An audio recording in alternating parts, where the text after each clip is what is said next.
दोस्तों नमस्कार। आज की कहानी का शीर्षक पहलवान की बेटी। किसी शहर में एक पहलवान रहता था। वह अपने इलाके का बहुत जाना माना पहलवान था। उसकी एक ही बेटी थी। उसने बहुत लाड और प्यार से उसको पाला था। वह बहुत खूबसूरत थी। बेटी बड़ी हुई तो बाप को उसकी शादी की फिक्र हुई। क्योंकि वह खुद पहलवान था, इसलिए उसने अपनी बेटी के लिए दूल्हा भी पहलवान पसंद किया। बाप ने उसकी शादी करके उसको विदा कर दिया। विदा हुए अभी हफ्ता भर भी गुजरे नहीं थे कि पहलवान दामाद ने बेटी को मार पीट कर घर से निकाल दिया और कहा कि इसे घर का कोई काम ही नहीं आता। बाप बहुत परेशान हुआ, लेकिन किसी को कुछ नहीं बताया। उसने अपनी बीवी से कहा कि इसको तमाम काम सिखाओ। माँ ने बेटी को झाड़ू, पोछा, खाना पकाना सब सिखा दिया।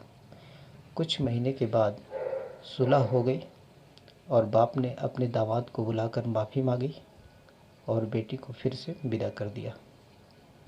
अभी 2 महीने भी नहीं गुजरे थे कि उसने फिर बेटी को मार पीट कर भेज दिया और कहा कि इसे तो सिलाई का काम भी नहीं आता।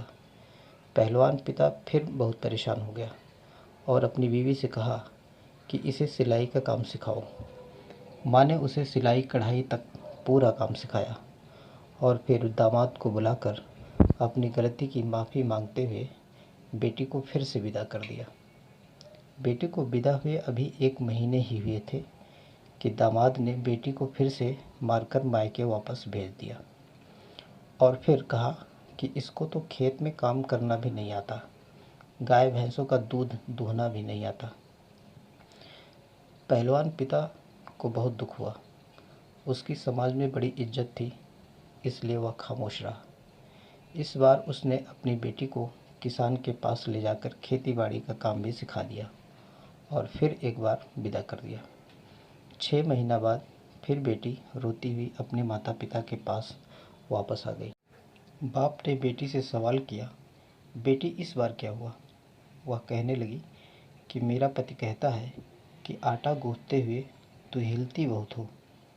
पहलवान को अब यह बात समझ में आ गई कि वास्तव में दामाद को रुआब झाड़ने और मारने की आदत पड़ चुकी है। बाप ने कहा, बेटी हमने तुम्हें सब कुछ सिखा दिया, लेकिन यह नहीं सिखाया कि तू बेटी किसकी है। बेटी हैरान हो गई और उसको कुछ समझ में नहीं आया। कुछ दिन गुजरे तो दामाद को महसूस हुआ कि इस बार ना तो ससुर जी ने माफ़ी मांगी और ना ही बेटी को वापस भेजा। यह सोचकर हाल खबर लेने ससुराल पहुंच गया। पहलवान ससुर ने उसे दरवाजे पर रोक लिया और कहा कि जैसे आए हो वैसे वापस लौट जाओ। आज की तारीख याद रख लो और पूरे 1 साल बाद वापस आना और अपनी बीवी को ले जाना। यदि इससे पहले मुझे यहाँ नज़र आया तो तेरी टांगें तोड़कर वापस भेज दूँगा। दामाद शर्मिंदा होकर वापस चला गया। दिन गुजरते रहे और पहलवान पिता अपनी बेटी को सुबह अंधेरे में खेतों में ले जाता और सूरज निकलने पर घर भेजता। बीबी ने बार बार पूछा, लेकिन उसे कुछ नहीं बताया। 1 साल गुजर गए। दामाद बेटी को लेने आया। बाप ने खुशी खुशी बेटी को विदा कर दिया।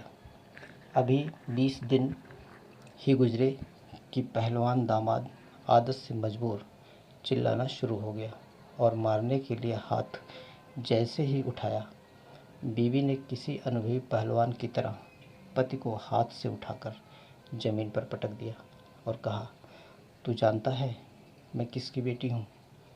समझ गए कि अब की बार 1 साल में बाप ने बेटी को क्या सिखाकर भेजा।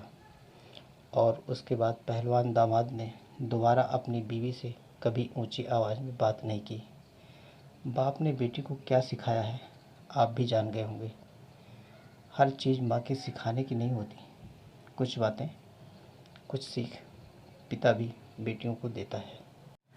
इस तरह की अच्छी कहानियाँ सुनने के लिए चैनल को अवश्य सब्सक्राइब करें। धन्यवाद। आपका दिन शुभ हो।